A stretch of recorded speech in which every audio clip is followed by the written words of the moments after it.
vaxtınız xeyir olsun. Biz hazırda Azərbaycan Milli İllər Akademiyasının parkında keçirilən festivaldayıq və burada hazırda 4-cü Türk Dünyası Ədəbiyyat və Kitab Festivalı keçirilir. Bir sıra qurumların birgə təşkilatçılığı ilə gerçəkləşir bu festival və hazırda festivalla bağlı daha detallı informasiyaları qonağım Beynəlxalq Türk Müəllifləri Birliyinin sədri Xəyal Rızadan alacaq. Xoş gördük Xəyal bəy.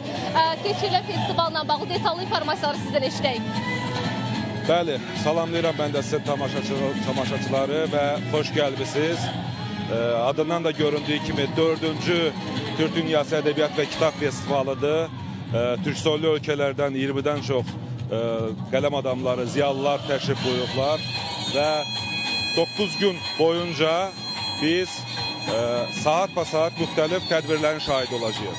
Niyə 9 gün? Əslində 8 gün idi. Hər gün bir ölkənin adı ilə adlandırılıb.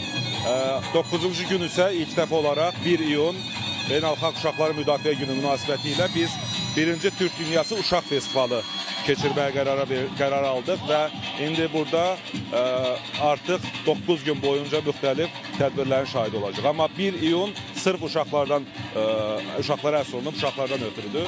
Burada siz seyr edirsiniz, müxtəlif nəşriyyatlar öz kitablarını, endirimli kitablarını sərgiləyirlər, sata bilirlər.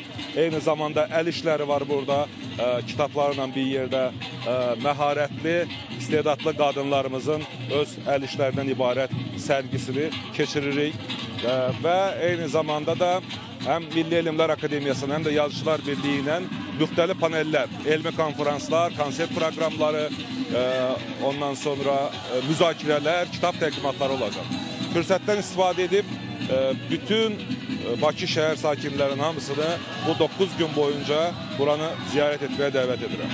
Təşəkkürlər Xəyal bəy. Çox sağ olun informasiyaları biz və tamaşaçılarımızla paylaşdığınız üçün. Bir daha xatırladım ki, hazırda Elmlər Akademiyasının parkında 4-cü Türk Dünyası Beynəlxalq Kitab Festivalı və Ədəbiyyat və Kitab Festivalı keçirir və biz də hazırda ilə buradayıq. Müxtəlif yazıçılar, müxtəlif ərazilərdən gələn yazıçılar öz yazdıqları əsərləri burada nümayiş etdirirlər. Eyni zamanda 24-31 may tarixlərini əhatə edəcək keçirilən Ədəbiyyat və Kitab Festivalı və 1 iyun tarixi də uşaqlar üçün ayrılacaq. Uşaqlar üçün də orada festival keçirilmiş olacaq. Çatdıra biləcəyimiz informasiyalarsa bu qədər söz yenidən sizdədir.